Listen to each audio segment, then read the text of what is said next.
Filho e do Espírito Santo. Amém. Pai nosso que estais no céu, santificado seja o vosso nome.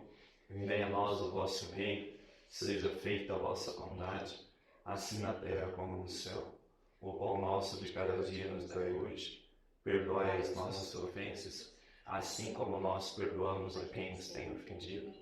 Não nos deixeis cair em tentação, mas livrai-nos do mal. Amém. Ave Maria, cheia de graça, o Senhor é convosco. Bendita sois vós entre as mulheres, e bendito é o fruto do vosso ventre, Jesus. Santa Maria, Mãe de Deus, rogai por nós, pecadores, agora e na hora de nossa morte. Amém. Povo amado de Deus, estamos aqui mais uma vez nesse maravilhoso momento que a comunidade oferece para cada um de nós no Pode Boquim. Hoje, uma presença maravilhosa aqui do Ricardo Bueno, mais conhecido como Ricardinho, lá de Tupi Paulista, fundador da comunidade Casa de Maria. Uma alegria muito grande tê-lo aqui com a gente hoje. Uma satisfação, Fábio. Estamos aqui com toda a alegria no coração, com todo o amor, né? E agradeço pelo convite, irmão. É sempre uma satisfação estar com vocês, viu? Nós que agradecemos a sua presença aqui nesse lugar.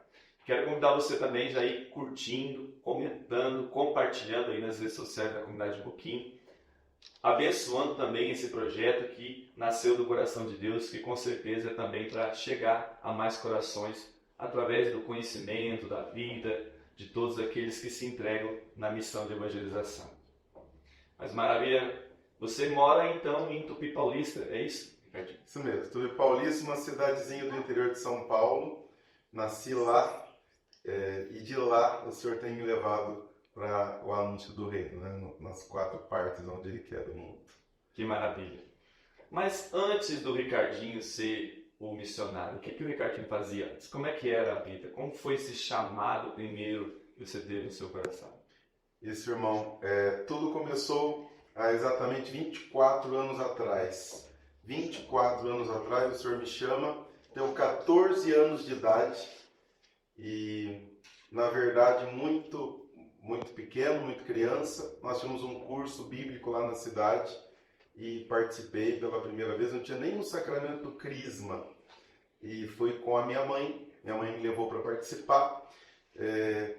Acabou que ela não continuou o curso e eu fui até o fim. Eu terminei, ela me levou e não continuou. Enfim, depois dessa primeira experiência com Jesus, desse primeiro momento, desse primeiro grande chamado, grande impacto, aí no final do curso eu recebi o convite para ajudar na administração do curso, ajudar a pregar, né? Então, com 14 anos de idade, o Senhor me chama e imagina, uma pessoa extremamente tímida. Continuo sendo, né? Parece que não, mas continuo sendo. Mas o Senhor vai me curando na medida que eu vou caminhando, na medida que eu vou correspondendo a esse chamado. Mas ali, com 14 anos de idade, eu me lembro de uma coisa, de um episódio, que quando me chamaram, eu fiquei evidente, muito assustado, muito preocupado, né? E eu lembro que eu fui até o Sacrário da Matriz, lá da minha cidade. Eu fui chorar as pitangas com Jesus. Fui brigar com Jesus. E eu falei assim para ele, estão me chamando para falar do teu nome, mas eu não sei falar nem do meu nome. Olha. Né? E aí eu me lembro que tinha uma Bíblia lá, como até hoje deve ter, e aí eu abri aquela Bíblia e pedi para Deus, Senhor, fala comigo, porque eu estou com muito medo. Estou com muito medo. E aí abri e em Jeremias capítulo 1, versículo 1, era o mesmo dilema que o profeta vivia, né? E isso me marcou muito. O profeta Jeremias também chorando com Deus, falava, não sei falar, sou apenas uma criança. Ele estava diante de um chamado, né? E aí eu me identifiquei com aquilo. E aí Deus disse para o profeta, e aquilo caiu no meu coração, não diga, és apenas uma criança. Eu vou pôr as minhas palavras na tua boca. Deus coloca a mão na boca do profeta, assim como coloca na minha, e eu sinto nitidamente uma mão que sai do sacrário, toca a minha boca. E aí Deus disse para o profeta, e diz, aquela palavra acalentou meu coração, eu te farei profeta. Eu não imaginava o peso daquilo. A gente nunca sabe, né? Com 14 anos de idade, né, eu não imaginava o peso. Mas ali Deus começou a confirmar o chamado, confirmar a missão, né? Dali, de 14 anos de idade e até hoje, a cada dia, eu digo, tenho correspondido continuamente, humildemente, a esse chamado que o Senhor me fez. Deus tem predileção por aqueles que são pequenos, né? Inclusive até o Ricardinho, a gente chama ele de Ricardinho não só porque ele tem uma estatura um pouco abaixo do que a gente acreditava, porque é um homem que tem um vozeirão que tem o Ricardinho, mas eu lembrei muito de Guadalupe, noção de Guadalupe, que chama, o vidente chama Juanito, né? Joãozinho, meu pequeno, né? Então Deus tem a predileção para os pequenos, aqueles que se sentem pequenos na mão de Deus viram grandes homens. Né? Exatamente. Eu lembro que no começo eu chegava nos lugares para pregar. Bom, não dá nem para julgar as pessoas, porque era evidente que era muito estranho, né? E alguns coordenadores perguntavam, cadê o pregador? O pregador vai chegar a que horas, né? E aí eu olhava para um lado, para o outro, sou eu, meio constrangido, né? Sou eu mesmo o pregador, você. Então gente que já tinha muito tempo de caminhada, né? Mas é realmente isso, Fábio, Deus escolhendo os pequenos. E aqui não é uma falsa humildade, aqui é um fato. Tinha gente muito mais preparada, muito mais pronta e muito mais disponível. Mas eu tenho entendido exatamente isso. O Senhor escolhe, e a Sagrada Escritura diz isso, os menores para confundir os maiores. Né? E eu tenho pedido para Deus nunca me deixar perder essa pequenez que tanto Santa Teresinha anunciou com a vida. Né? Minha amiga de longas datas. E eu me lembro que toda vez que um coordenador falava, mas cadê o pregador? Onde ele não vai chegar? Que horas ele vai chegar? Aquilo ao mesmo tempo me incomodava, mas ao mesmo tempo lembrava a minha condição, lembrava a minha pequenez, né? Para que a graça de Deus pudesse acontecer e ainda acontece nessa mesma pequenez. É interessante que às vezes termino as missões, ainda hoje, e as pessoas confundem muito meu nome, né? É uma coisa até engraçada. Termino de pregar, as pessoas vêm agradecer. O Fernandinho, Rodriguinho, né? Menos o meu nome. E aí uma vez Jesus disse isso para mim, a Virgem Maria, que permite que as pessoas se confundam, porque não é para que elas se lembrem do meu nome. Não é para que elas se lembrem de mim, mas para que elas se lembrem do nome de Deus e da palavra que eu fui anunciar. Então eu nem corrijo mais as pessoas. Eu respondo por Rodriguinho, por Fernandinho, pelo nome que vier, né? Lembrando de que o Senhor sempre me lembra da minha condição. Não é o seu nome que eles têm que lembrar, é o meu nome que eles têm que se lembrar. Isso me marca muito sempre. Maravilha. Que bom que ele lembrou aqui, eu já estava esquecendo de avisar vocês, nós estamos aqui acompanhados, né? E muito bem acompanhados, com a presença das relíquias. A igreja, a sabedoria da igreja nos ensina que aonde tem uma relíquia, o santo está intercedendo por aquele momento. Então nós temos aqui a relíquia de São João Paulo II, a relíquia de Santa Teresinha e de Padre Pio. Olha que maravilha, uma bênção muito grande ter esses grandes santos aqui com a gente hoje. Eu sei que você é muito devoto de Santa Teresinha, não é verdade?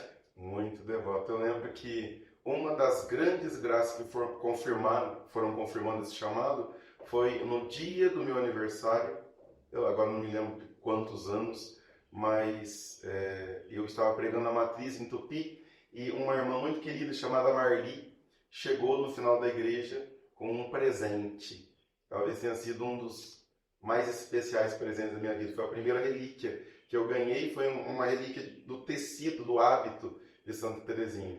E eu chorei muito aquele dia, chorei muito, porque já havia uma história que se começava de amor e de amizade com os santos. Eu até aprendi muito isso, que quando o nosso relacionamento com os santos ultrapassa o vínculo da devoção para a amizade, né? Isso é um sinal de maturidade. Isso aconteceu com Teresinha, né? Realmente aconteceu. Depois veio a relíquia do osso, a relíquia da carne, mas como um chamado de confirmação. Ela é a padroeira das missões, né? Sim. Ela é a padroeira. Então foi ela que foi me levando a caminho, foi ela que foi falando, deixa o medo de lado, né? E vamos que eu te ajudo, vamos que eu vou com você, né? E isso que tem acontecido nesses 24 anos, Fábio, com todo carinho e com todo amor. Que maravilha. Mas depois de ser esse chamado para pregar e evangelizar?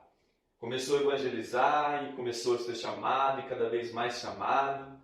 E como é que surgiu esse negócio de ser fundador de uma comunidade? Porque aí o chamado é outra coisa, é outro nível mesmo. Como é que foi o Ricardinho, ainda se sentindo aquele pequeno, pregando e falou, não, agora eu não quero mais só o seu tempo, o seu final de semana, os seus domingos, eu quero também agora que você se dedique totalmente a sua vida para fundar uma comunidade. Como é que foi isso, Ricardinho? Exatamente. As coisas foram acontecendo naturalmente, as missões foram vindo, e daí um pouco fiz faculdade, com o sonho de me tornar um homem bem-sucedido naquela área que eu havia procurado, que foi na área do direito. Terminei a faculdade, eu lembro que era o 5º ano de faculdade, nisso eu pregava os finais de semana. Você está formado em advocacia, então? Sou bacharel em Direito. Veja bem, pregava, e imagina conciliar isso, a faculdade com a missão, saía pregar, voltava, com prova, com tudo. Foi uma loucura, uma tremenda loucura. E eu me lembro que, além de tudo isso, eu era supervisor de uma grande rede de lojas lá da minha cidade. Então, eu tinha que conciliar trabalho com missão, com faculdade. Uma loucura absurda. Eu até consegui conciliar tudo isso no primeiro ano, no segundo ano, no terceiro ano, no quarto ano, mas no último ano a coisa pipocou, a coisa arrebentou. Era interessante e a gente vai percebendo os sinais de Deus, né, que vão confirmando o chamado. Que eu ia pregar nas comunidades e os padres falavam, não tem como você ficar mais um dia, mais 2 dias, né? E a coisa começou a ficar meio que insustentável.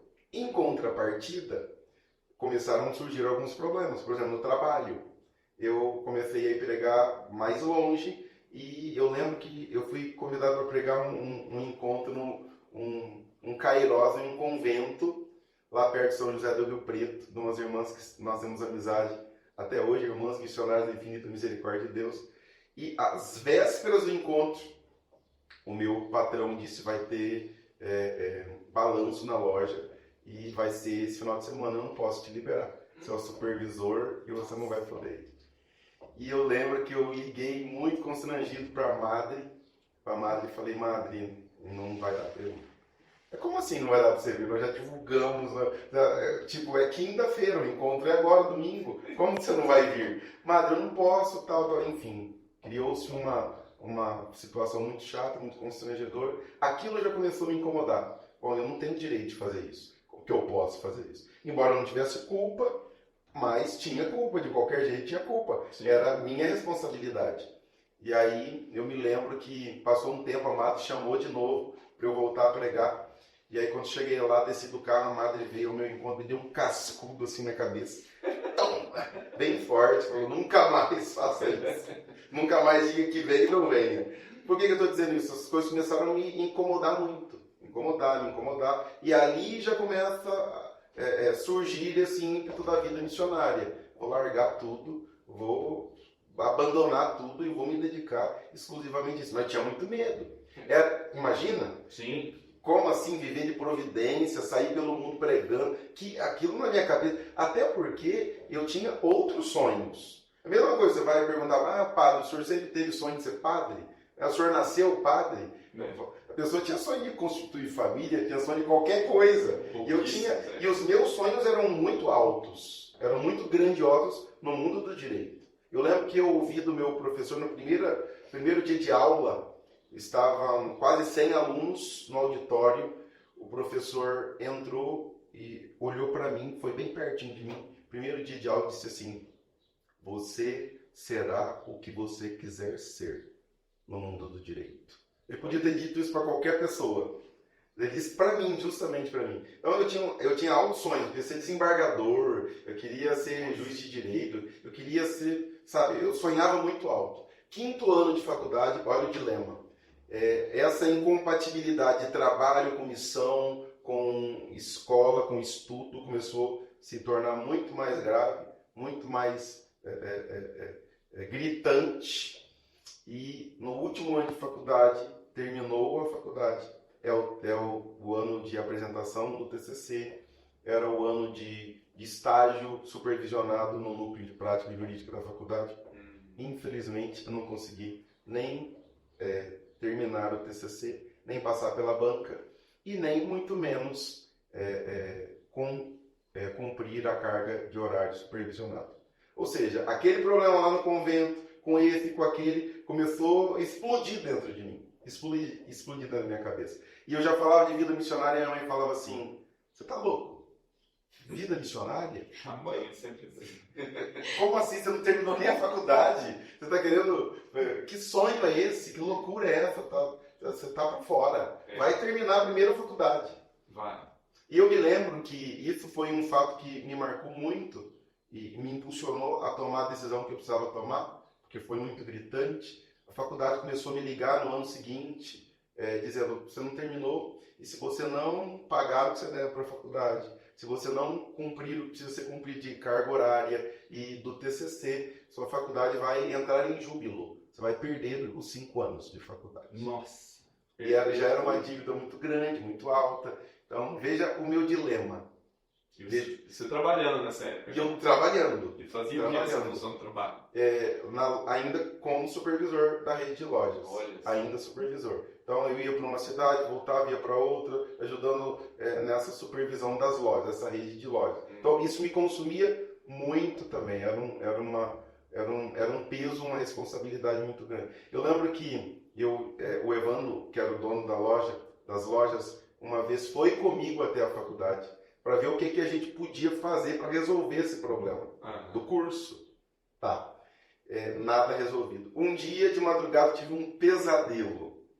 Sonhei que estava na faculdade e que numa mesa como a gente está aqui estava a coordenadora do curso e o diretor.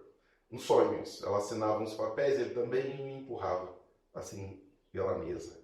Acordei evidente, assombrado, né? Apavorado, perdi a faculdade, minha mãe vai me matar, não tem vida missionária, porque como que morto vai ser missionário, né? Não tem condições, né? Minha mãe me mata, acabou com tudo, não tem o que ser feito, não tem o que ser feito. Acordei no outro dia, liguei para a faculdade, pelo amor de Deus, eu preciso resolver o problema, falo o seu RA, falei o RA, ela não conseguia nem encontrar mais meus dados lá na faculdade, uma coisa meio louca, fiquei doido. Falei, tô indo para aí, tô indo pessoalmente. Cheguei lá, a moça, você não lembra de mim? Fiquei 5 anos vindo aqui na faculdade. Eu lembro de você, mas não tô encontrando nada aqui. Vai, e procura, etc, etc. Eu lembro que ela vai num armário no fundo, depois já de uns 40 minutos, e eu já apavorado, já doido da cabeça, né? De medo, preocupado.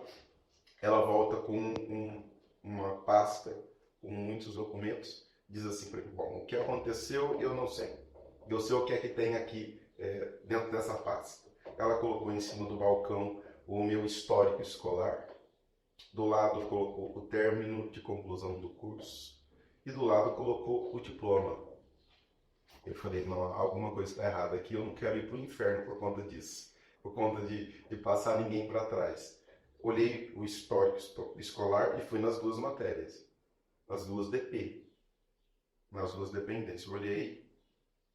O meu TCC havia sido feito e havia sido passado pela banca e tinha nota. Estava aprovado. Aprovado. O TCC foi um erro de número de cálculo, pode ter acontecido. Olhei na carga horária de estágio supervisionado, a carga horária estava completa. Alguém havia feito o meu estágio e tinha nota, estava aprovado. De repente o cara estava descobrindo que já mudou me locação. Meu Deus, eu fiquei louco. Eu falei, Jesus, não, alguma coisa está errada. Eu disse, bom, erro, tudo bem, pode ter acontecido algum erro aqui, mas uma coisa não vai, vocês não vão deixar passar. Tenho certeza que não. Tem que pagar. Eu tenho que pagar, e não era pouco. Então, a faculdade me cobrava 10 centavos de xerox. Não vai me cobrar alguns milhares de reais? Não. E a moça disse ao secretário, então vá lá na tesouraria. Cheguei na tesouraria, olha, meu RA, procure aí, eu quero saber. Vocês me ligaram cobrando, qual que é a dívida, qual que é o valor e tal. Ela olhou, pesquisou, olha, a sua dívida está paga, foi quitada. Aí eu já estava louco, eu já estava pulando, imagina, nas alturas. Aí a secretária já muito incomodada falou para o menino, eu preciso trabalhar, não tenho só você para atender aqui, vai embora e me deixa trabalhar, vai e me deixa em paz, né? Fui louco da vida, cheguei no estacionamento, me ajoelhei no chão, na frente do carro, ergui o meu diploma para o alto e uma voz bradou no meu coração, dizendo assim, a Virgem Maria, quando os alunos terminaram o curso, naquele ano eles terminaram por méritos próprios, mas hoje eu estou te dando este diploma. Os méritos são todos do meu imaculado coração. Os méritos são meus. E aí eu me levantei, cheguei em casa já louco, falei, eu vou aproveitar essa loucura, eu vou dizer para minha mãe, bom, o que a senhora queria era o diploma, tá aqui. E a minha mãe falou, mas o que aconteceu? Você comprou o diploma? Não, eu não comprei nada, até porque eu não teria dinheiro para comprá-lo. O que eu sei, minha mãe, é que o diploma está aqui, a senhora queria um filho bacharel em Direito, agora a senhora tem. Mas a senhora pediu para Deus um filho bacharel em Direito e a senhora vai ganhar um filho missionário, porque era tudo que eu precisava para pedir conta do trabalho e para me lançar pelo mundo no anúncio do Evangelho. Só que tem um detalhe, eu já havia uns 8, 9 meses que havia saído da loja, estava trabalhando num cargo de confiança na prefeitura da minha cidade. Mas eu havia, por 8, 9 meses, acabado de passar num processo seletivo para o Conselho Tutelar. Eu havia sido aprovado, só estava esperando a posse.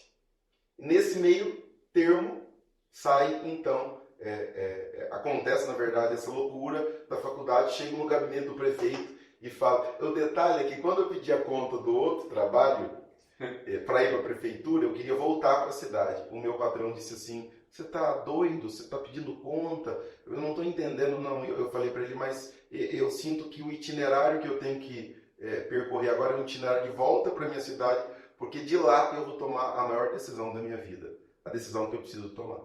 E aí eu cheguei no gabinete do prefeito e falei para ele, quero as contas. Você quer as contas para quê? Você vai trabalhar onde? Você vai para onde? Tá, você está pedindo as contas daqui, mas você vai assumir o processo seletivo. Não, também não vou assumir o processo seletivo, eu vou assinar a minha desistência e tal. Você está louco? Você está fazendo tudo isso para quê? Não, eu vou ser missionário, eu vou sair pelo mundo pregando o Evangelho. Você deve estar ficando maluco. Você deve estar ficando doido. Loucura para o mundo. Eu disse, não, eu devo estar mesmo, mas é exatamente isso que eu quero. Tem certeza? Tinha até na época uma viagem prevista para a África que depois acabou não dando certo, por conta de um problema que deu com o arcebispo na época, que não permitiu que a gente fosse. Mas eu disse para ele, não, eu quero pregar, eu só quero viver assim. Pedi conta, saí, irmão, e me atirei nessa vida, me atirei. As pessoas da minha cidade, imagina, não, tá doido, não, como assim, como assim, como assim? Ali começa a vida missionária. Você falou da Casa de Maria. Ainda não tinha Casa de Maria. Não era ainda. O que tinha era esse ímpeto, essa loucura de sair pregando o Evangelho. E assim aconteceu. E assim foi. Ricardinho, gente, que história maravilhosa. Hein? Que coisa. Ensina muito pra gente também, porque é muito importante entender. Tem muita gente assim, muito maluco, né? Imagina que você deve encontrar muita gente assim, não, eu quero ser missionário, eu quero vir para a missão, eu quero isso. Preste atenção primeiro, entre em total discernimento. Isso que aconteceu com o Ricardinho mostra o quê? Ele foi fazer a faculdade. Ele fez a faculdade que a mãe dele pediu. Primeiro, obediência ao pai e à mãe. Obediência dos pais, né? Essa obediência gera o milagre, gera aquilo que é a graça de Deus. A possibilidade de todas as dívidas da faculdade serem quitadas, todos os trâmites, os documentos legais, tudo aquilo que é necessário, as notas no DCC acontecer. Isso é o quê? É Deus dizendo, se é isso que você precisa, se é isso que é a parte sua é a obediência à mãe. Obedeceu a mãe, agora você tem aquilo que é a graça de Deus. Que maravilha. É isso. Essa loucura foi me envolvendo e continua me envolvendo absolutamente até hoje. E a família, Ricardinho? E a sua mãe, a sua família? Sua família é família religiosa, é uma família católica? Como é que é a família? Na verdade, Fábio, eu nasci dentro de um contexto todo espírita, todo pagão. Eu nasci dentro do espiritismo, minha família toda era espírita. Eu lembro da minha infância, eu indo para terreiro de umbanda, para centro de espírita, junto com minha avó, junto com minha mãe.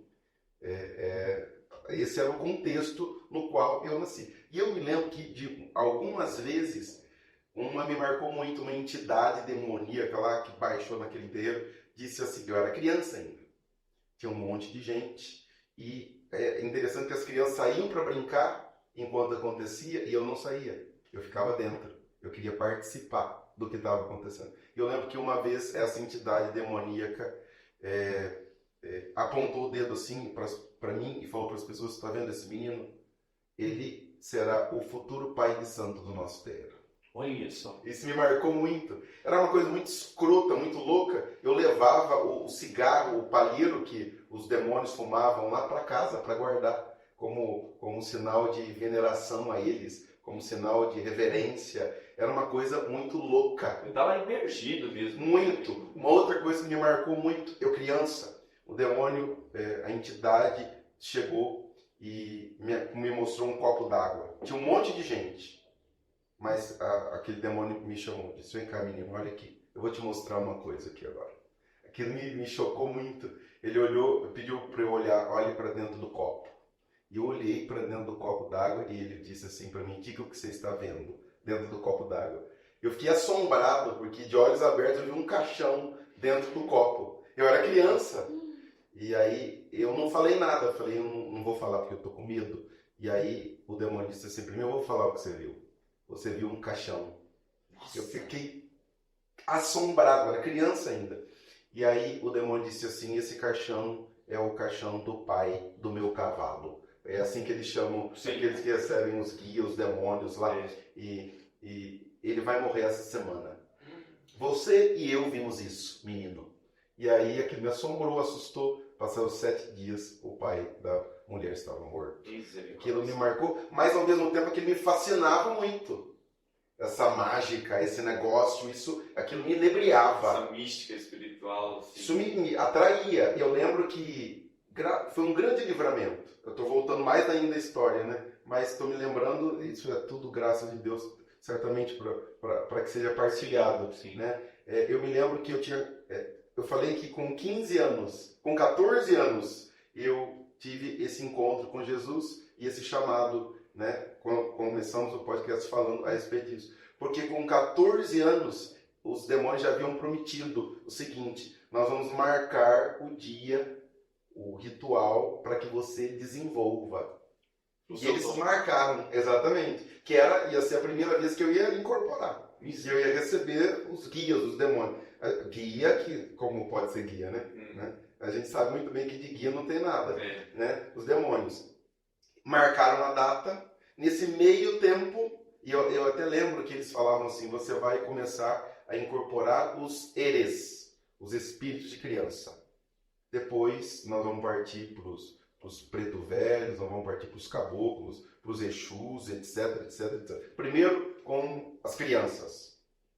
E aqui é um alerta muito grande, né? A gente vê as pessoas falando, inclusive católicos, de São Cosme e São Damião. Sim. Eu ouvia muito isso. E eu confesso que eu tinha uma dificuldade muito grande para aceitá-los. Depois da minha primeira conversão, eu ouvia São Cosme e São Damião e falava, eu não gosto deles. Eu não sei, mas eu não gosto deles. Tá? Depois que eu fui descobrir... A verdadeira história. Exatamente. Que não tinha nada a ver com a Igreja Católica. Que uma semana antes, o Espiritismo celebrava Cosme e Damião, que era o espírito supostamente de crianças, e que a Igreja Católica celebrava uma semana depois, que não tinha nada a ver. Eram 2 irmãos médicos, mártires, que morreram por Jesus. Isso. Não tinha nada a ver. Aí eu passei a aceitá-los. Mas até então, enquanto eu não sabia, eu tinha uma resistência. Né? E antes de se completar essa data que eles haviam prometido de marcar e de fazer tudo para desenvolver, etc e tal, e eu fiz o retiro de experiência de oração e Jesus me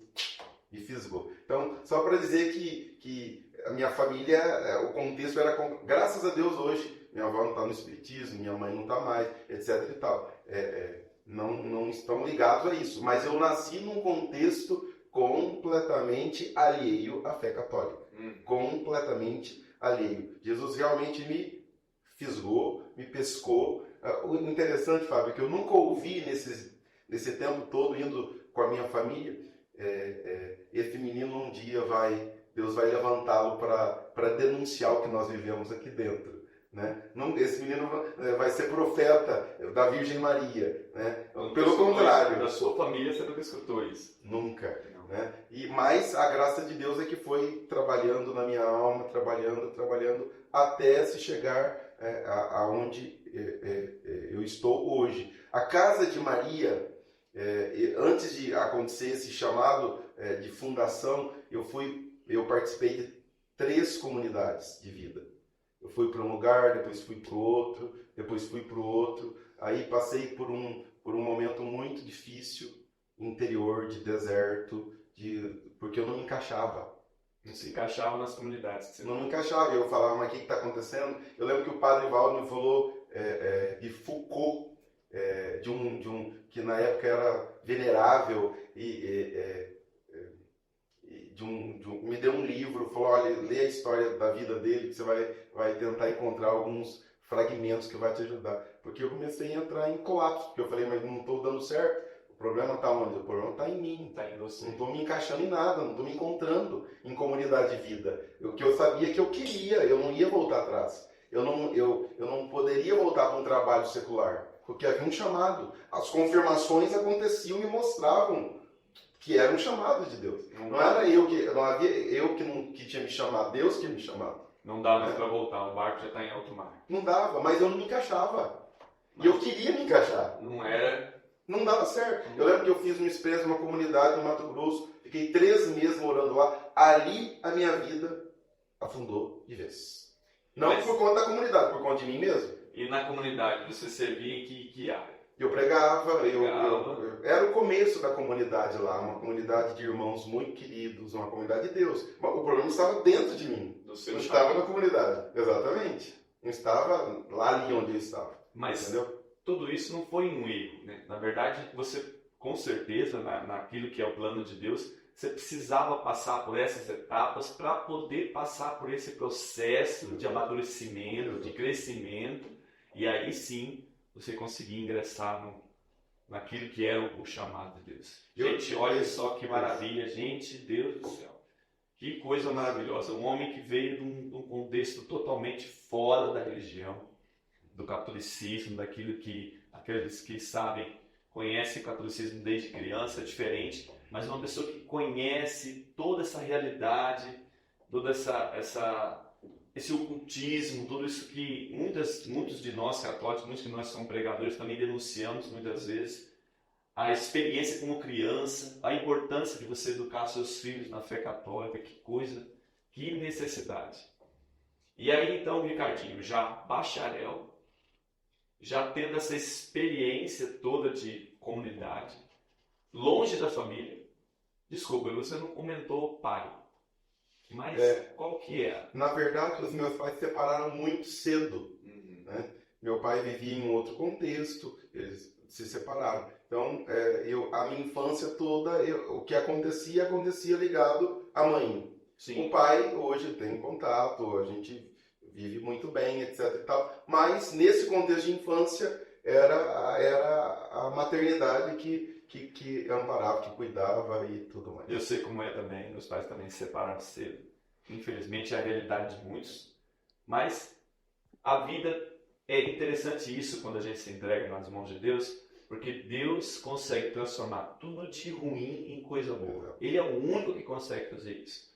Tudo o que aconteceu na nossa história de ruim, ele consegue transformar em coisa boa. Exatamente isso. Eu lembro que eu falei para Jesus, naquele chamado com 14 anos, já que a minha família foi destruída, os meus pais não estão juntos, eu quero responder esse chamado para que casais não passem pelo que os meus pais passaram, para que os casamentos sejam restaurados. Com 14 anos eu falei isso para Jesus. Então, já que o mal entrou em casa e destruiu a vida dos meus pais, a vida conjugal, e eu vou me dispor a consumir a minha vida para que isso não aconteça na vida de outros casais. Com 14 anos foi essa minha oração. Que maravilha. 14 anos. Mas e hoje, Ricardinho? Hoje a sua história, assim, quando você começou a comunidade, assim, qual foi, porque eu sei que a comunidade tem assim, o fundador, os cofundadores, aqueles que se unem ali, os primeiros. Como é que foi esses primeiros passos assim de comunidade fundante assim? Irmão, de Cuiabá, eu volto numa crise existencial para o Paulista, forçado, obrigado a voltar. Eu era noivo, tinha rompido o noivado. Eu estava num dos maiores desertos da minha vida. Mas Deus coloca pessoas que pega a gente no colo na hora do deserto e leva para o Senhor. Foi isso que uma irmã muito querida em Tupi fez. Me levou lá para o convento, lá para as irmãs rezarem por mim. Eu estava duro como uma pedra. Duro, absolutamente morto por dentro. Levou para rezar, a irmã começou a rezar. E uma coisa me marcou muito. Primeiro as irmãs rezaram. No outro dia, uma mulher, uma senhora chamada Rosalina, essa mulher mística, ela tem tido interlocução com Nossa Senhora agora por mais de 30 anos. Na época já acontecia muito isso, acompanhada pela madre, uma coisa muito séria. Uma senhora muito reservada, muito escondida. Os místicos dos nossos tempos são escondidos, porque senão a vida deles vira um inferno, né? Sim. A vida deles perde, imagina, o sossego. Então, num dia, as duas irmãs rezaram por mim, irmã Nalva e irmã Ligiane. Quando a irmã começou a rezar, eu me sentia exatamente uma pedra. Uma pedra. A irmã começou a rezar, nada me alcançava, na capelinha do convento. Um momento, ela, inspirada, pegou o violãozinho dela e começou a cantar uma música. Quando ela começou a cantar a música, eu tive a sensação que uma tampa de fossa foi aberta. E aí eu não comecei a chorar, eu comecei a gritar, como se eu estivesse tendo um surto. Nascendo de novo. Gritar. A música era sobre Moisés. Sobre Moisés. É uma música da Adriana que fala, vou contar uma história de amor, de fé. E aí relata a história de Moisés. E aí ela ia cantando a música e o Senhor me remeteu a longos anos atrás. Aí a parte da música que me feriu na alma. Pegue então o teu cajado e deixa o resto para trás. Eu te escolhi, não te deixarei jamais. Eu sou o que sou Deus, estarei sempre contigo. Ser fiel a mim e eu serei o seu amigo. O cajado. Porque em 14 anos, hoje o meu padrinho de crisma rezou por mim e disse assim: você saberá que é uma missão de Deus, porque todas as vezes ele vai pôr o cajado na sua mão. E quando ele colocar o cajado, você saberá, eu sou, é que está falando com você. É o próprio Deus. Quando a irmã cantou isso, eu falei, é Deus que está falando. É Deus. Aí comecei a gritar, chorar. No meio da oração, a irmã disse assim, sabe por que você não se encaixa? Sabe por que em nenhum lugar você dá certo? Foi a primeira vez que eu ouvi falar sobre carisma fundacional. A irmã disse assim, porque Deus plantou a semente da fundação dentro de você. Não fique procurando fora o que Deus plantou dentro. E ali eu também não sabia de nada, não sabia o que estava acontecendo. Só estava ouvindo. Deus plantou o carisma fundacional dentro de você, meu filho. Tá, terminou a oração, no outro dia a Rosalina foi rezar por mim. O detalhe é que quando Nossa Senhora aparece, aqui não se trata de uma visualização de Nossa Senhora. Aí é outro nível. Aí é outro nível que isso é reservado para realmente poucas pessoas. Quando Nossa Senhora aparece para ela e tudo que está em volta dela cheira rosa. Mas não é um cheirinho de rosa, de flor. É uma coisa que arde as narinas. É uma coisa impressionante. Era muito de manhã, eu fui entrando dentro da capela e tudo dentro da capela cheirava rosa. Mas ardia meu nariz. Eu falo, mas o que está acontecendo? A Dona Rosa disse assim, Dona Rosalina, estava vindo para a capela, Nossa Senhora me dá os sinais que vai aparecer. E ela me deu os sinais que queria me dar uma mensagem.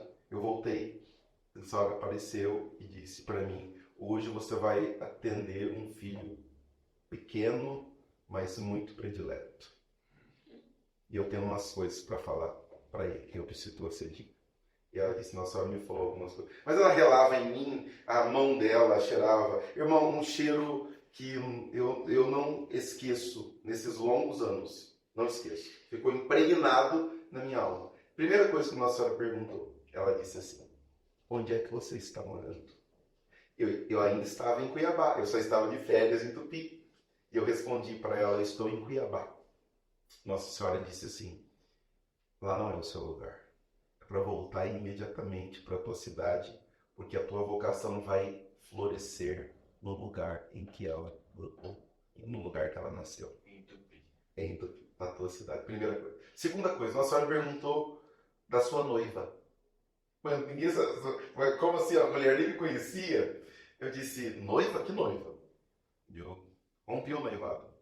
E aí ela deu um sorriso e disse assim, Nossa Senhora chamou a tua noiva de tua eterna noiva. Olha só. Ela disse que essa é a mulher que Deus escolheu desde toda a eternidade. Então você faça o favor de reatar o noivado, porque essa é a mulher que Deus escolheu para você. Essa você não tinha dúvida que não era a chamada de Deus, porque Mas que, depois de uma dessa você não que tem, cajadada, não tem que como cacetada. nem pensar. Mas, irmão, meu coração ainda estava tão duro que dentro de mim eu ficava assim, será que Nossa Senhora está falando com ela? Acredita nisso? Olha que Sim, coisa doida. sim. Que coisa, eu ficava assim, não é Nossa Senhora. Mas a gente é cheio dessas coisas de ficar pedindo sinal para Deus. Eu não concordo com isso. Mas apesar disso, irmão, eu estava estudando Santa Faustina, e Santa Faustina tinha dúvida. Ela tinha tanta dúvida que o próprio Jesus e Nossa Senhora apareceram para ela, que um dia que o confessor viajou, ela queimou o diário. Meu Deus. Porque ela estava duvidando que não era Jesus e Maria. Achando que era coisa dela mesmo, da cabeça A dela. gente fica nessa... E ela explica no diário dela, e é uma coisa que as pessoas podem entender. Porque a dúvida faz parte. Exatamente. Faz parte. Exatamente. E aí que entra a fé. A fé não é sentimento, é decisão. Eu acredito e pronto, mesmo com a dúvida, mesmo com tudo que está dentro. Exatamente. E eu pedi um sinal, eu quero ainda depois... Mas tinha muita resposta. Mas tinha muita coisa que já era sinal, mas eu queria um sinal. E aí dentro da minha cabeça eu falava, eu quero o terço dela. Se ela não me der o terço dela, tudo que ela está dizendo cai em descrédito. Eu pensava comigo.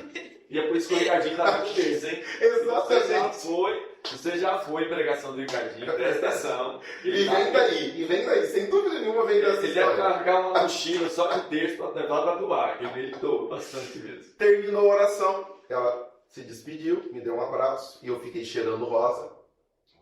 Fui indo embora e na minha cabeça eu pensava, não é Nossa Senhora. Estou sendo muito sincero. Eu pensei até pior, eu pensei assim, Nossa Senhora não fala com ela e não aparece para ela nem aqui nem na China.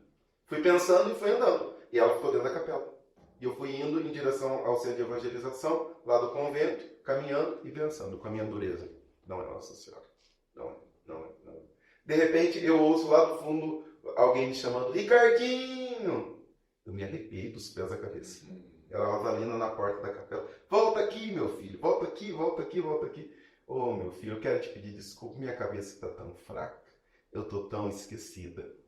Uma das coisas que a Virgem Maria me pediu desde o começo. Só não esqueça de uma coisa. No final, dê o seu terço de presente para ele. Mas não esqueça. Não, e eu já estava esquecendo. Olha, meu filho, está tão surradinho, porque eu rezo muito. Mas ele é seu. Olha, Ela não tinha o costume de dar o terço, porque o terço estava surradinho. Aquele terço que devia estar com ela há muito tempo. Sim. Irmão, esse terço eu tenho até hoje, porque foi o terço que eu dei de presente para minha esposa no dia que a gente se casou. Que Eu maravilha. dei para ela de presente o terço.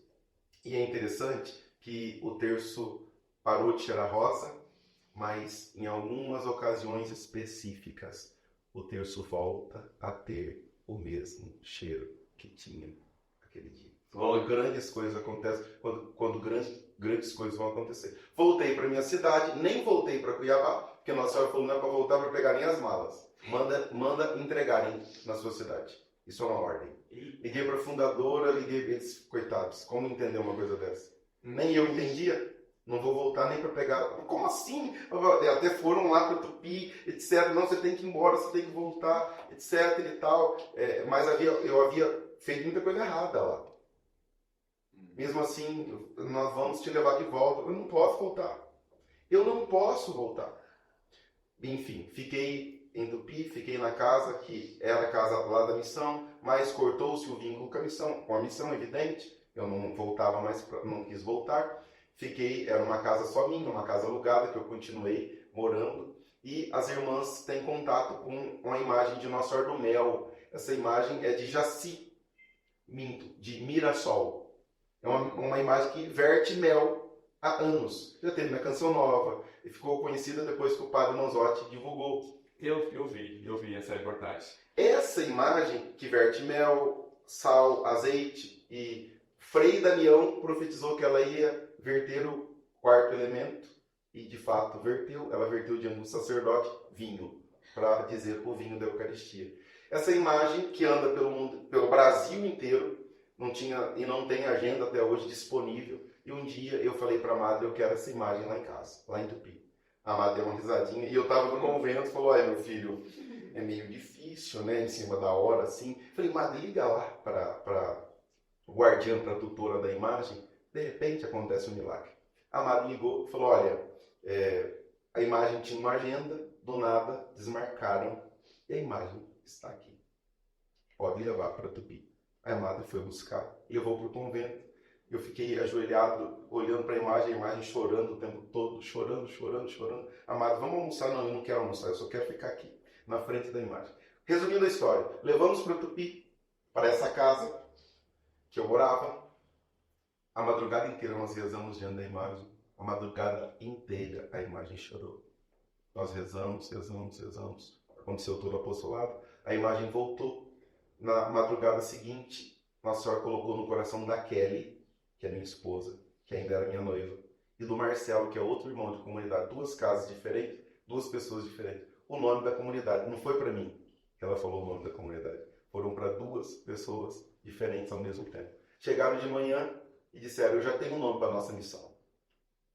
Aí o outro falou, eu também tenho. Eu falei, agora temos um conflito. Então vamos ter que rezar para perguntar qual que é, né? Quem que está certo ou quem que está errado. 1, 2, 3, fala primeiro. E aí eles falaram, vamos falar junto? Vamos, no 3. 1, 2, 3. Eles falaram, Casa de Maria. Glória a Deus. E aí eu perguntei imediatamente, por que Casa de Maria? Na hora Nossa Senhora falou, bradou no meu coração, porque eu estive aqui. Olha só, que maravilha. Porque eu estive aqui. Ali nasceu comunidade Casa de Maria. Ali as pessoas começaram a procurar, começamos a rezar terço, começamos a fazer grupo de oração, começamos, e é até hoje o que é, e dali Nossa Senhora me leva a pregar, me traz de volta, vai e vem, e a graça, de uma forma absurda, tem acontecido, de uma forma extraordinária. Esses sinais vão confirmando essa loucura do Evangelho, irmão. Essa loucura que vai se atualizando a cada dia as pessoas continuam dizendo, você é louco. E aí eu tenho dito, de fato, eu sou louco mesmo, mas é a loucura do Evangelho, é a loucura que não é minha, porque se fosse minha, eu já tinha dado com os burros na água há muito tempo. É a loucura de Cristo, é a grande loucura que se atualiza a loucura do Evangelho.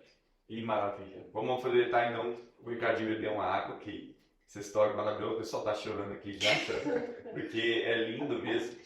E serve para que a gente também entenda que a gente às vezes passa por dificuldades, por problemas, por provações, mas Deus tem um propósito para tudo isso. Deus tem que chamar, Deus tem uma forma de trabalhar que muitas vezes a gente não entende, mas com certeza se a gente se entrega, se a gente se abandona, se a gente diz sim, como a Virgem Maria diz, com certeza Deus age. Mas e aí, Ricardinho? Fundou a comunidade, eu sei que geralmente a comunidade precisa de uma sede, precisa de um lugar para chamar de seu. Aqui é a Casa de Maria. Aonde que foi a primeira Casa de Maria? Exatamente. Esse lugar onde Nossa Senhora disse, eu estive aqui, por isso a comunidade vai se chamar, o apostolado vai se chamar. Então tem muito a ver com gerar ou empurrar as pessoas para o útero de Nossa Senhora para elas serem geradas, para elas serem formadas e desse útero elas nascerem para a vida nova em Cristo Jesus. Mas a casa é alugada. Até hoje, nós mantemos esse lugar, até hoje. Afinal de contas, a senhora falou que ali, que era o início de tudo. Sim. Mas uma outra grande loucura aconteceu, porque eu fui tentar falar com o padre da época, padre, nós temos que, esse lugar aqui, nós temos que ter uma capela aqui, as pessoas vêm rezar aqui, o senhor vem rezar também a missa, esporadicamente, tem que ser uma capela. E o padre na época falou, meu filho, pelo amor de Deus, colocou as duas mãos na cabeça, não repita isso nunca mais, capela não, meu filho, capela não, oratório, vamos falar oratório e tal. E eu falei, tudo bem, oratório, etc, e tal, as coisas foram... Já querendo um sacrário. Exatamente, Já querendo um sacrário. 1 de dezembro, nós fomos fazer um amigo secreto, e aí uma comadre muito querida havia ido para Roma para fazer uma peregrinação. Chegou lá, perguntou para Nossa Senhora um presente que deveria me trazer. Nossa Senhora mostrou na vitrine de uma loja, eu quero esse. Exatamente esse. O que ela não imaginava, que eu tinha pregado em Campo Grande algum tempo atrás, a Kelly estava junto. No final do retiro, eu passei na frente de uma livraria, olhei para um ostensório e falei para minha noiva na época, tá vendo esse ostensório? Um dia eu vou comprar esse ostensório. Era um pequenininho, redondinho, bonitinho, mas esse. Não quero os outros, eu quero esse. Ela foi para Roma, fomos fazer um amigo secreto, não sabia de nada, ninguém sabia, só a Kelly tinha ouvido o que eu tinha dito. Quando foi dar os presentes, trocar os presentes, revelar o amigo secreto, abrir a caixa, ela falou, antes de abrir, eu vou dizer, esse presente é muito especial. A Virgem Maria me apontou na vitrine e disse que tinha que ser este modelo e este presente. Quando eu abri a caixa, era o ostensório. Que maravilha. O mesmo modelo. Olhei para o povo e falei, não sei quando, mas um dia nós vamos ter Jesus aqui em casa. Todo mundo ficou olhando. Tá bom, né? Beleza. Mudou de padre, o padre que chegou me odiando. Que bênção. Os 3 primeiros anos de comunidade, e ele vai assistir, ele sabe disso, ele é testemunha disso, chegou me odiando, chegou não gostando de mim, e os 3 primeiros anos da comunidade foram terríveis, de muita dificuldade, de passar fome, de passar dificuldade, mesmo. E aí, para ajudar, chegou o padre na hora das homilias, ele falava, ele descia a lenha. Como eu comecei a sair pregar em muito lugar, em muita diocese, um dia eu cheguei, inclusive, daqui, do Paraguai de Dourados, vi no celular Padre Valdemar. Falei, meu Deus. Era uma época muito complicada, muito difícil, financeiramente falando, eu já estava emocionalmente esgotado, eu estava esperando um motivo para falar, olha, agora eu não estou aguentando mesmo, então já que a gente fica sempre procurando. Eu estou sendo extremamente sincero. Eu gostaria de dizer, nunca pensei em parar, nunca pensei em desistir, mas estou sendo muito sincero. Mas isso é bom, porque às vezes a pessoa vai, o pregador lá, olha, ele é santo, a vida dele é tudo perfeitinha, e é por isso que ele está pedindo e falando aquilo. Não é por isso. Exatamente. É porque é realmente aquilo que a gente também passa pelas mesmas situações, e às vezes até muito mais. Exatamente. A opressão ainda é muito maior ainda. Exatamente. E aí, você está aqui em Tupi, falei, acabei de chegar da missão, vem aqui agora, por favor. Cheguei, sentei. Bom, você sabe que eu não gosto de você, né? A conversa começou assim. Eu falei, claro que sei, né? É evidente que sei. Bom, o vigário episcopal pediu para eu te ligar, porque a igreja quer saber quem é Ricardinho, quem é a Casa de Maria. E eu vou te dizer a resposta que eu disse para o vigário, do bispo. Esse cara está na minha paróquia, mas ele não pertence à minha paróquia. A conversa já começou assim. Ele está na minha paróquia, mas ele não é da minha paróquia. Bom, mas eu preciso que você saiba quem é, o que é, como que está, e é isso. Você é o pároco, se vire, dê seus pulos. Ele falou, é por isso que eu te chamei aqui. Fale logo desse negócio, o que está acontecendo, o que é, o que não é, papapá, para eu falar pro vigário episcopal. Bom, eu disse para ele, já que o senhor está querendo saber o que é, eu vou começar pelo que está dando errado. Eu já estava de saco cheio, com perdão da palavra, né? Eu já estava irritado. Antes de sair, eu falei para quem? Talvez seja o último dia da Casa de Maria hoje, porque eu já estou cheio. Eu estou cheio. E aí cheguei e falei, então vou falar para o senhor o que está dando errado. Nós estamos com muita dívida, as nossas dívidas lá da comunidade passam de 30 mil reais. Tá? Isso é problema, isso. Falei 1 hora. Ficou uma fila de gente na secretaria paroquial esperando, porque ele falou, vou te atender 15 minutos. Nada mais que isso. Já começou a conversa. Falei 1 hora. E ele continue. Ele queria saber. Terminei. Ele falou, mais alguma coisa? Você só falou coisa ruim. Ele disse para ele, mais alguma coisa? Ele disse, não, por aquilo basta. Eu já não queria falar nem nada de bom, nada de chamado, nada de nada. Eu falei, não, por aqui eu já estou satisfeito. Aí ele bateu a mão na mesa. Pau! Falou, menino, esse negócio é de Deus. Olha que maravilha. Amanhã eu quero que você volte. Aí ele colocou a mão no meu ombro, olhou para mim na porta do escritório onde ele me atendeu e falou para as pessoas, está vendo esse menino aqui? Escrevam o que eu vou dizer para vocês. Essa tal casa de Maria vai crescer e vocês nem imaginam onde Deus vai levar ela. Que maravilha. Então, Deus mudou o coração dele de uma forma extraordinária e mística. E eu convidava sempre ele, vai lá tomar um café. Ele ia tomar um café com quem ele não gostava. Eu falei para ele, então vamos fazer o seguinte, sábado vai lá na casa de Maria tomar um café. Foi, chegou lá, sentou, tinha uma imagem de Nossa Senhora de Fátima, e tem até hoje na gruta, está na frente, no lugar de honra, mas estava no quartinho onde a gente rezava. Ele sentou no sofá, era uma sala, sentou, ficou olhando para Nossa Senhora e começou a chorar. No primeiro dia que ele foi em casa, começou a chorar e falou assim para mim, eu só não entendo uma coisa. Se aqui é a casa de Maria, aonde está a mãe, tem que estar o filho. Mas eu não posso colocar mas eu não posso colocar Jesus na sala da tua casa. Não pode. Como eu vou colocar Jesus? Eu estou perguntando para Nossa Senhora como. Como eu posso? Eu não posso ter Jesus aqui no meio de uma sala. O que ele não sabia é que naquela semana uma arquiteta tinha ido lá, a Beth, e tinha dito, eu vou te dar um presente aqui, o projeto da reforma da capela da Casa de Maria. E eu guardei debaixo de 7 chaves, né? Porque eu falei, vocês excomungaram, se alguém vê isso aqui, vai falar que eu tô aqui. E aí vai fazer uma reforma. Imagina! Eu falei, por isso não, tem um projeto aqui, o senhor pode dar uma olhadinha? Ele olhou e falou, pronto, é pra já. E eu vou inaugurar a capela dia 25 de dezembro. Faltava acho que uns 2 meses. Marcou a data. Falei, padre, a casa é alugada, como que nós vamos fazer alguma coisa aqui? Ele falou, vai no dono da casa, conversa, fala com o padre, deu a benção, e fala que futuramente nós vamos comprar a casa. A Casa de Maria vai comprar a casa. Se ele autorizar, chama o pedreiro. Cheguei lá e falei pro dono da casa, eu quero transformar a tua casa numa capela.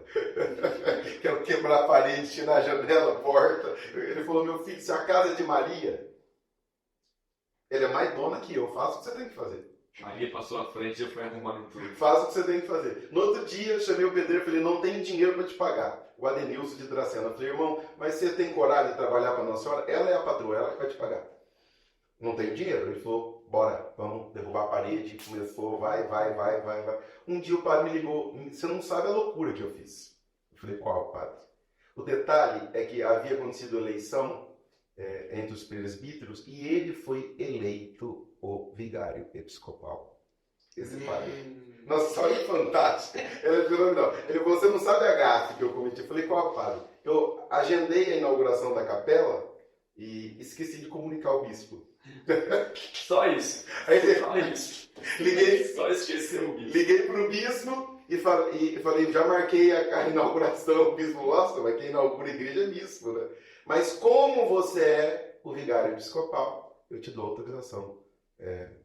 Primeiro por palavra, depois por escrito, para inaugurar a capela. Ali foi inaugurada a Capela Nossa Senhora Rosa Mística, que existe até hoje, a capela da nossa casa missionária, a Casa de Maria. Depois de lá, o senhor deu uma terra, um lugar. E aí, irmão, isso vai ter que ser matéria de outro. Vai ter. É uma história. Dá tchau pro Instagram e a gente continua. Pessoal do Instagram, muito obrigado, Deus abençoe. Né? Se você quiser continuar até mesmo no YouTube, vai ter lá também no Facebook, vai estar lá, continua com a gente que está uma delícia. Vamos lá. Falo demais que eu estou até com a boca seca. Pregador fala pouco, será que o pregador vai falar pouco? Todo mundo chorando. Ricardinho, todo mundo chorando aqui, uma graça de Deus muito grande.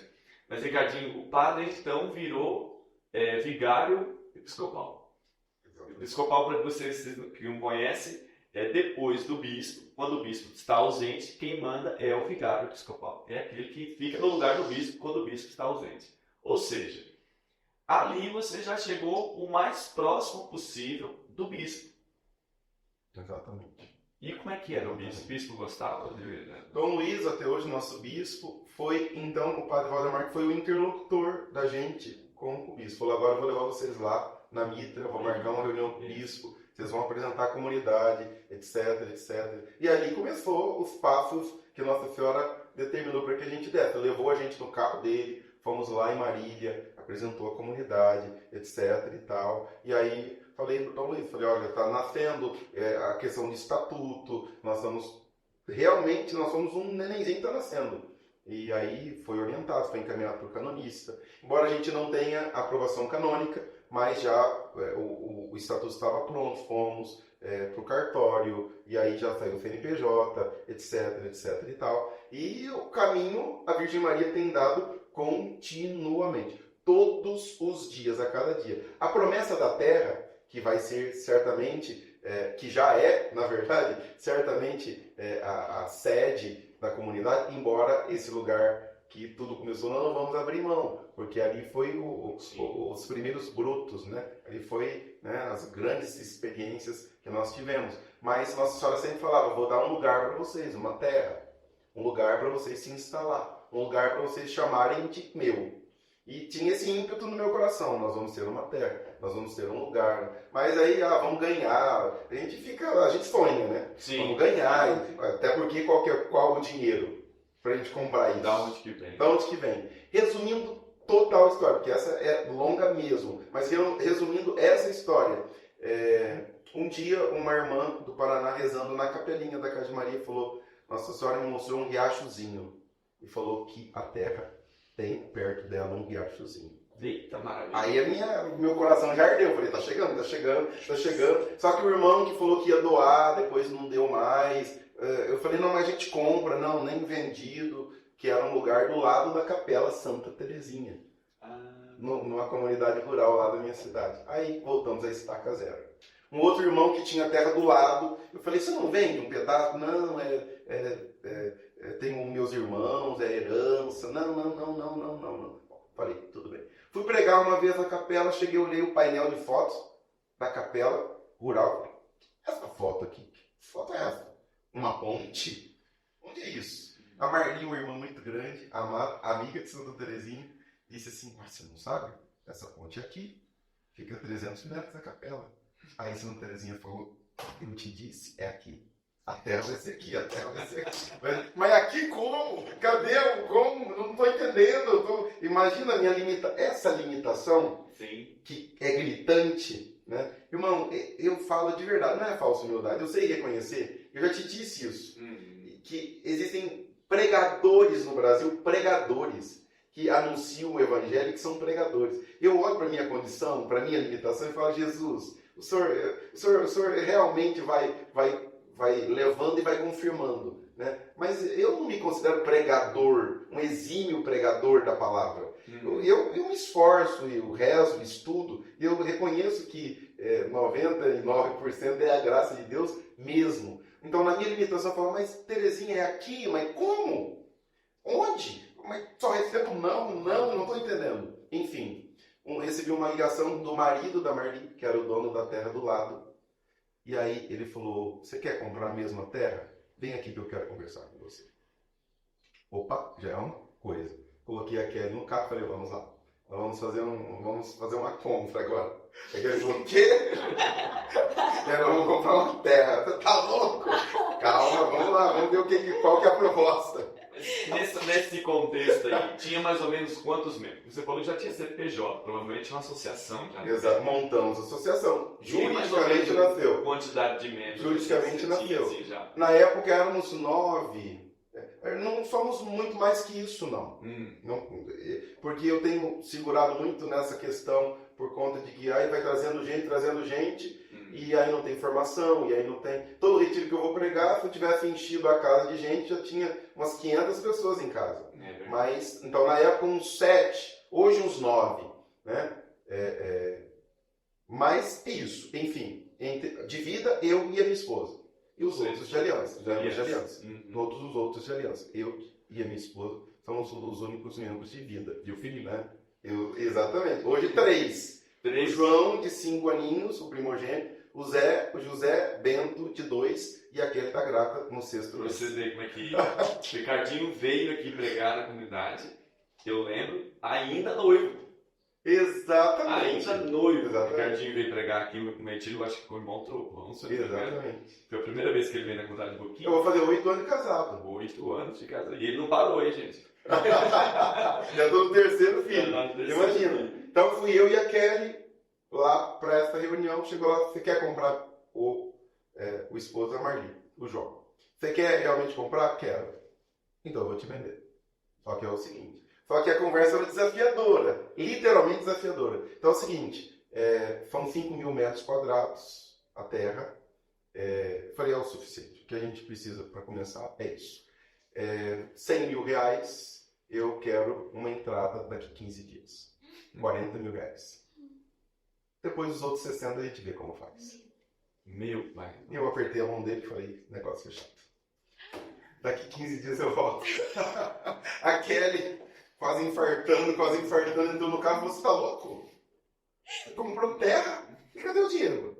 Eu falei, agora não vamos saber se o negócio é de Deus ou se é coisa da minha cabeça. Porque se for vaidade, porque nós já temos a casa, né? Alugada, nós estamos instalados. Se for vaidade, nós vamos saber agora. Mas se for vontade de Deus de Santa Terezinha, nós vamos descobrir. Uma vez veio um formador lá de São Paulo para poder passar formação de novas comunidades. E ele disse uma coisa que eu tenho certeza que o Carlos depois vai assistir, vai lembrar muito disso. O Carlos estava sentado bem na frente, assim, na hora que ele falou, o Carlos abaixou a cabeça assim e se espremeu dele mesmo. Porque ele dizia assim, o fundador, ele tem uma revelação do céu, uma revelação divina, que nenhum dos outros membros da comunidade vão entender.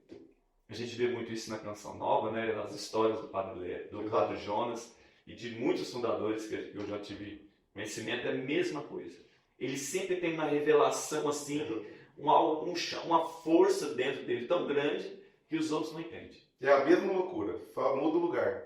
Exatamente isso. O Carlos também é a mesma coisa. De vez em quando ele põe umas coisas na cabeça, vamos fazer isso, e vamos fazer aquilo. E o pessoal fala, como? Vai fazer como? Deus vai fazer, vai aprovar. Agora ele está com um projeto grande aí, não sei nem se eu posso divulgar, mas é um projeto grande. Provavelmente você vai fazer parte disso, que ele vai conseguir, vai querer chamar você para isso. Que é grupo de oração só de homens. Ele quer, ele colocou na cabeça, ele está animado, ele vai fazer. E com certeza Deus vai colocar o pé e vai colocar a mão e vai fazer sim. E foi isso que aconteceu. Daí 15 dias, mano, a graça não acontece de braço cruzado. Não. A gente pensa que vai cair do milagre pronto do céu. Não, temos que trabalhar. E eu falei pro povo lá, vamos trabalhar. Não vamos esperar que Deus faça o que a gente tem que fazer. E começamos a trabalhar, irmão. Trabalhar para pagar a entrada. E aí é que é uma coisa interessante.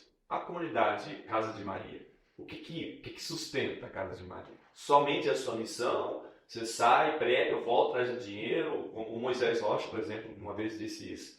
O que é a Casa de Maria? Como é que ela faz assim? Meu Deus, eu lembro da pandemia, por exemplo. O que sustentou?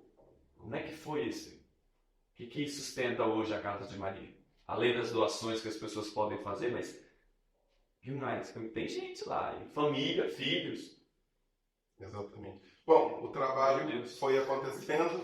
Na pandemia foi um período muito difícil, como para todo mundo, mas Deus foi agindo de uma forma profética, uma forma sobrenatural. Então, as ajudas vêm dos benfeitores espalhados pelo Brasil inteiro. Gente que, na maioria das vezes, agem no anonimato. No anonimato. Inclusive para a entrada da chácara, depois para o restante. Gente que diz, só a cidade, eu sou São Paulo, ou eu sou do Paraná. Eu não sei quem é, o nome, a pessoa ajuda. Nem você conhece. Absolutamente não. Absolutamente. As coisas vão acontecendo de uma forma realmente sobrenatural. E aí fomos trabalhando, assim como na pandemia, a loja, porque imagina, a minha agenda fora ajudava muito, de repente não tinha agenda nenhuma, mas o Senhor deu a graça de que a loja lá crescesse. Então nós aumentamos a loja, que é lá na comunidade, lá na sede, a loja mais que dobrou de tamanho, e a nossa renda dali na pandemia veio 100% integralmente ali da loja. Na tua loja dos artigos católicos. Artigos religiosos. Exatamente. É isso. Ali veio a fonte. Ali Deus proveu. E as ajudas que iam vindo de uma forma doida, de uma forma maluca, até hoje. Até hoje. O legal é que é uma doce surpresa sempre. Não só nesse grande, porque isso foi um grande montante. né? Mas já haviam acontecido coisas continuamente e tem sido sempre uma doce e agradável surpresa. Eu nunca olho e falo, isso eu já sabia que ia acontecer. Não, eu não sabia que ia acontecer.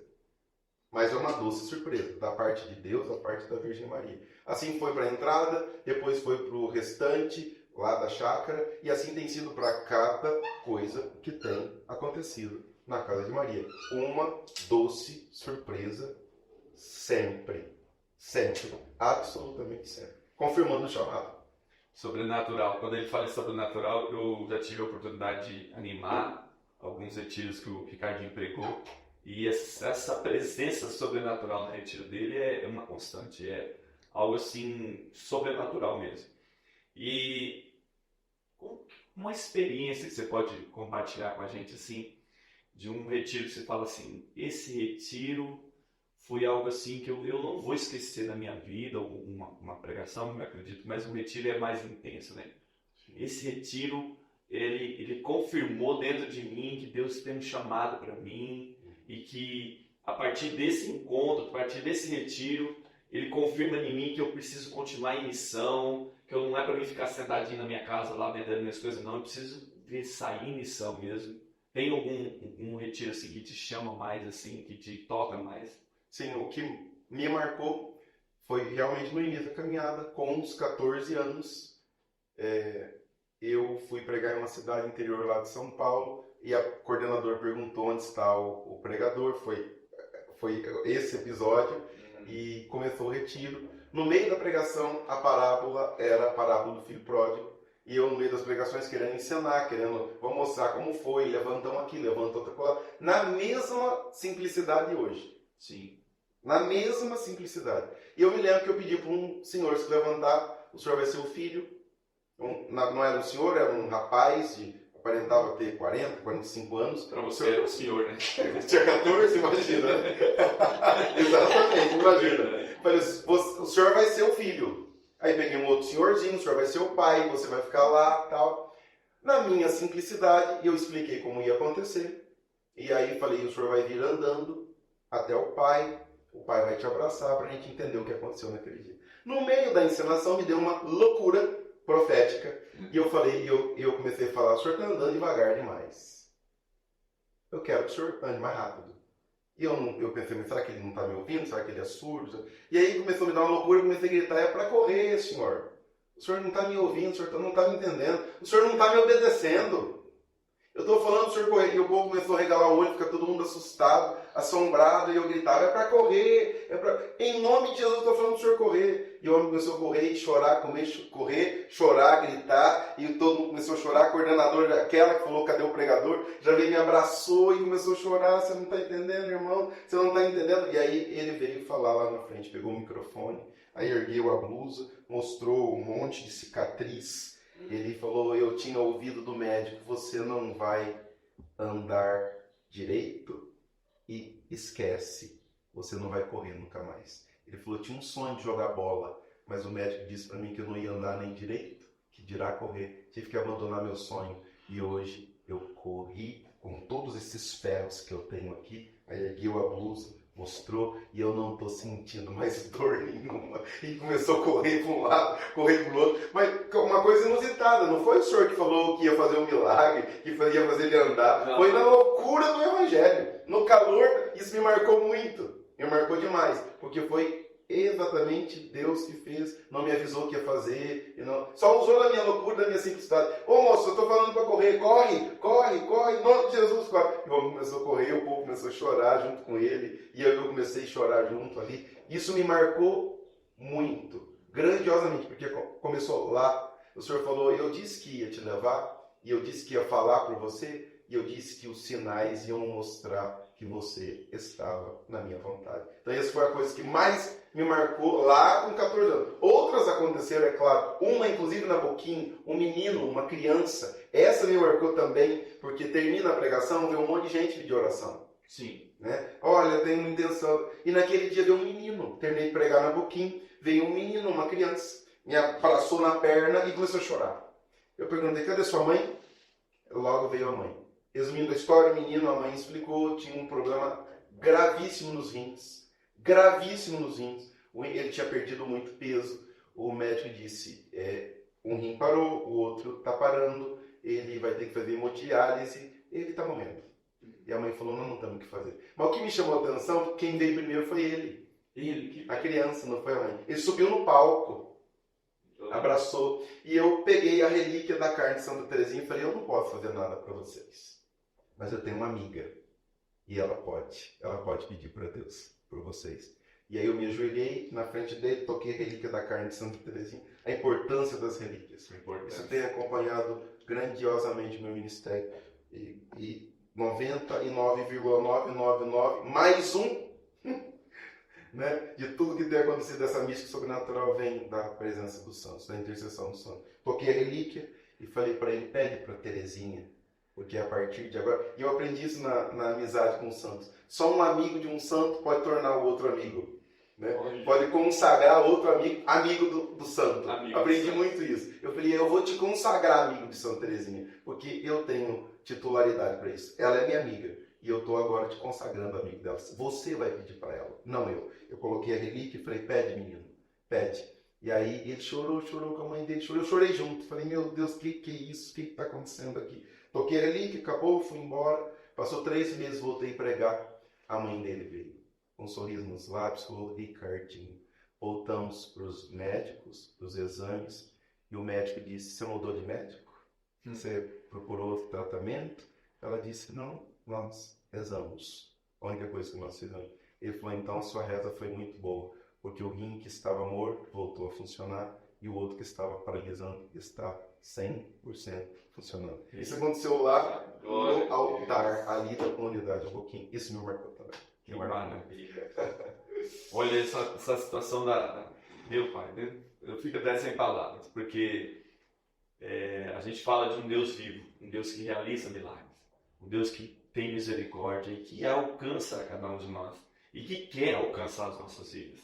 Muitas vezes a gente vê um Deus longe, não, Deus está perto, Ele quer alcançar nossas vidas. E a intercessão dos santos, que coisa que você falou da amizade, eu nunca tinha pregado um retiro inteiro sozinho. Sempre acompanhado com muitas pessoas. E dessa vez, no Retiro da Misericórdia, eu fui convidado a fazer isso, essa experiência só pela misericórdia de Deus. E eu falei assim, eu queria dar alguém mais para me ajudar. E aí eu falei assim, eu queria uma relíquia de Santa Faustina. Eu falei, mas quem sou eu para ter uma relíquia de Santa Faustina? Então comecei a fazer algumas ligações e achei uma pessoa aqui de Dourados. Inclusive é o proprietário dessas relíquias aqui, que muito gentilmente me cedeu. E ele falou assim, eu tenho um pedaço do osso de Santa Faustina. Só que segunda-feira ela parte para São Paulo, então você vai ficar o final de semana no retiro com ela. Isso está ótimo. Quando eu cheguei lá, ele falou assim, tem Santa Teresinha, São João Paulo II e Padre Pio. Eles querem ir contigo. Mas como? Exatamente isso. E foi muito marcante para mim, e é isso que você está dizendo, essa apresentação da amizade com eles. Eu até agora, todos os lugares que eu posso, eu liguei para ele falou, não, fica mais um pouco. E eles ainda estão comigo.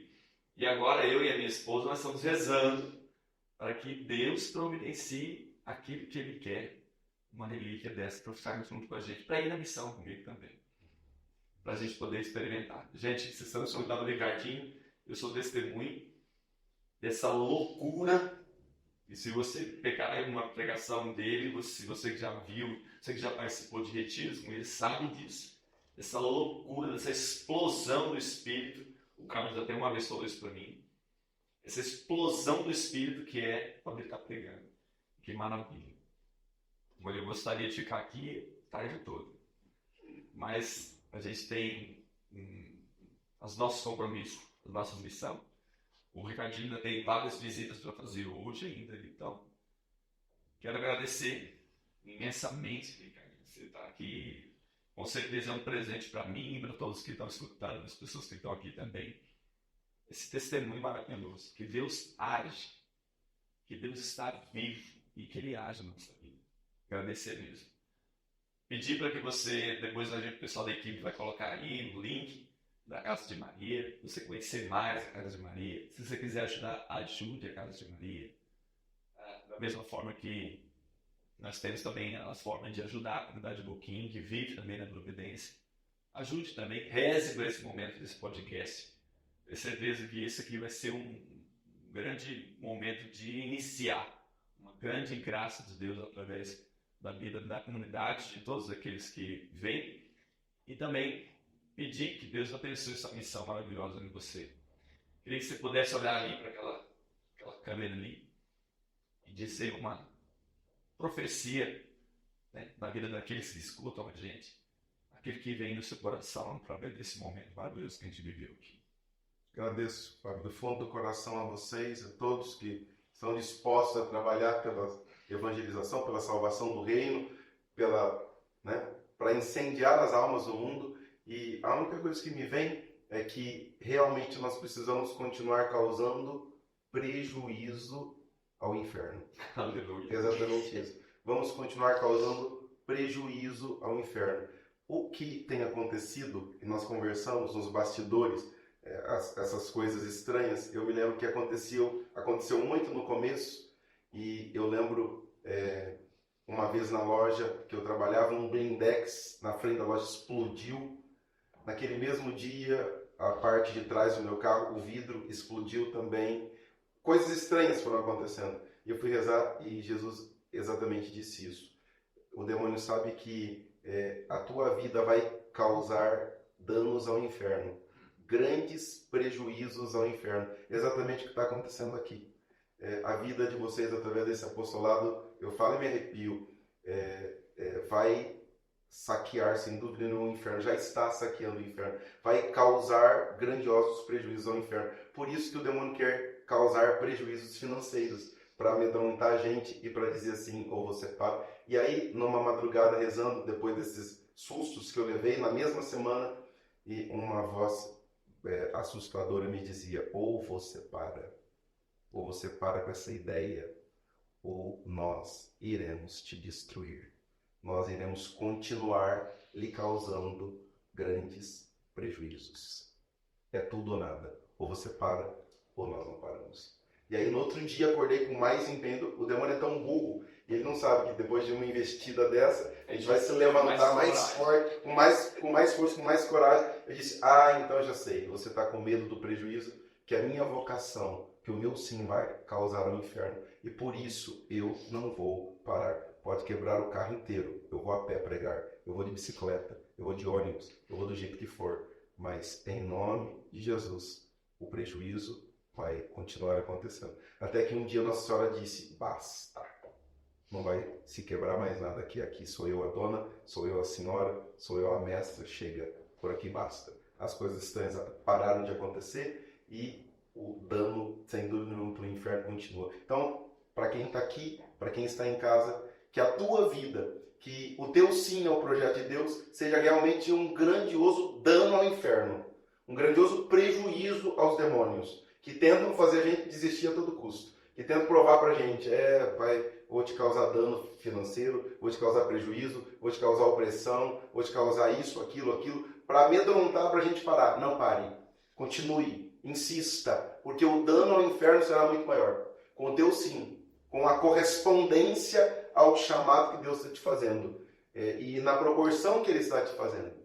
Seja evangelizador na tua casa, evangelizador para os teus filhos, para o teu esposo, para a tua esposa, e cause danos permanentes no inferno. Essa é a palavra profética. Não pare, não retroceda, vá para frente. Deus está contigo, Deus vai te dar graça, Deus vai te dar ânimo, Deus vai te dar vigor, e os demônios ficarão para trás.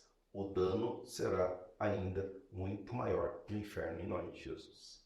Amém. Eu tomo posse. Peço para que você também tome posse dessa graça. Bom, agradecer também a todo esse local, tudo isso que o Senhor coloca nas nossas vidas, por Ele ter escolhido, apesar das nossas misérias, Ele nos escolhe para estar aqui. E rezar, né? Pela pedindo a intercessão desses grandes santos que estão aqui, que sofreram muito por causa do Evangelho, mas que alcançaram os altares pela obediência, pela simplicidade, e por tudo aquilo que o Senhor colocou no coração deles. Nos pedir na intercessão deles, rezando por vocês que estão em casa, rezando por cada um de nós, para que o Senhor continue cada vez mais se revelando, se mostrando, para que nós possamos, apaixonados por Ele, nunca desistir dessa missão que o Senhor nos confia. Amém? Agradecemos a cada um de vocês, pedir para que você compartilhe essa maravilha que foi isso. Compartilha mesmo, manda para muitas pessoas, para que mais pessoas conheçam essa história. Eu hoje conheci um Ricardinho, apesar de muitas missões que a gente teve juntos, mas conheci um Ricardinho que provavelmente poucas pessoas conhecem. E que graça que a gente pôde poder partilhar isso com vocês. Bom, Deus abençoe a você e sua família. Até a próxima.